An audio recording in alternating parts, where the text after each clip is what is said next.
The second characteristic, and as I said, in the case of the intellect or reason, some sort of arrogance or other is inevitable. The second is courage, as opposed to timidity in the case of the rational being. Cautiousness is actually attached and associated with reason. If you are a rational being, if you are a reasonable, sensible person, you have to be cautious. I mean, this is, after all, the main function of reason, in order to tell you how to calculate your loss and gain, your cost and benefit, and to be cautious not to lose, and to be cautious how to gain something for yourself. And if you are, too clever to even to deceive others. So this is, after all, the main business of reason and rationality. I am not saying that it is necessarily a bad or a negative thing, but this is what it is. Let us be quite clear about it. This is the main essence, the main nature of reason. Reason, in essence, is a calculator. And if you do not know how to calculate your gain and loss, so you are not a rational person. Economical rationality especially, is very prominent here. But in the case of love, it is not like this. It is courageous in the sense that it is not cautious. A lover is courageous because he is not a calculating person. First of all, he is selfless. Secondly, he is careless about his. Secondly, he is a man or a person of risk.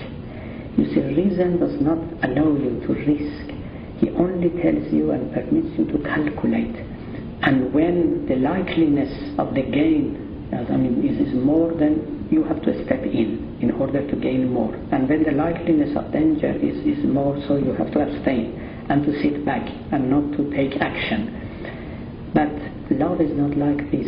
And if you look at the world and the history of man, all great things and great actions has been made by lovers rather than by rational people. Philosophers have not been the source of any great impact on the history, only lovers. Whether the prophets, the martyrs, the mystics and others, poets and so on, they have had the greatest impact on human beings since they were selfless, careless about themselves, not calculating, in a rational, economical, egoistic way about the gain and loss, and they were just sacrificing themselves. So sacrifice, carelessness in this sense, not being calculating, not being cautious, is another characteristic of love. And as I said, for Rumi, compare Rumi with all other or many other personalities in the history, such as Ibn Sina, Avicenna and many others. I tell you that at least in the Islamic history, Rumi has been much more effective and had a deeper impact on the history of Islamic civilization than Ibn Sina and others, because he was a lover. And Ghazali, when he became a lover, when he became a mystic, when he was a thinker, of course he was a great thinker, but that was a different thing altogether.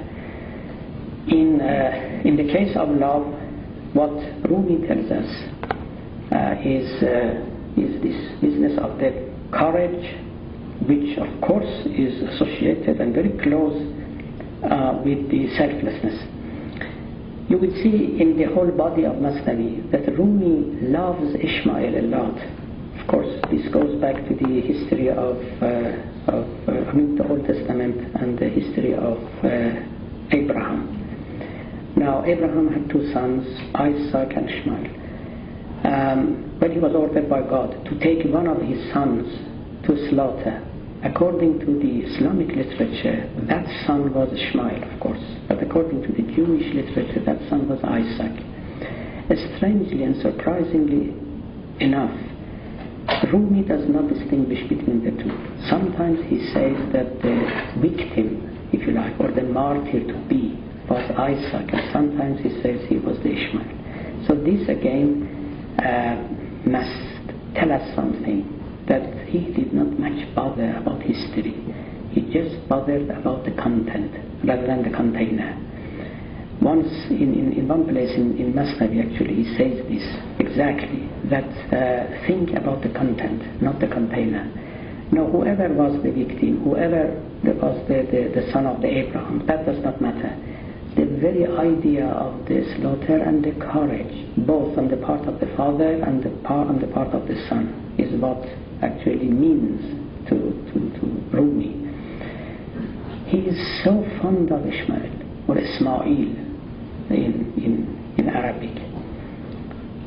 In one place in the book 3 he said, Man to Ismailianam bi hazar bal to Ismail azadam. I am like the assassins, I am like the Ismail himself. I like him and I am like them.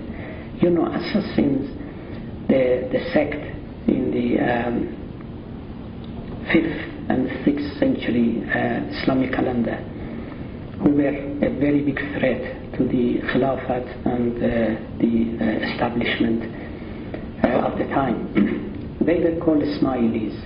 You know, of course in Western literature they are assassins, and assassins, of course, even the word comes from them, because they were supposed to really assassinate people.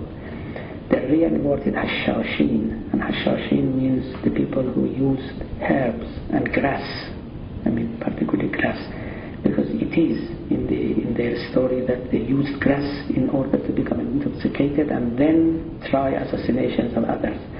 Now the word assassin comes from there. It is a version of Hashashin. And anyway, when Rumi says that he likes assassins, do not think that he was fond of murdering people. No, because the real and the original name of these assassins was Ismailis, and their sect was called Ismailiyya. So he said, Man to Ismailianam bi hazar. I am courageous like the assassins.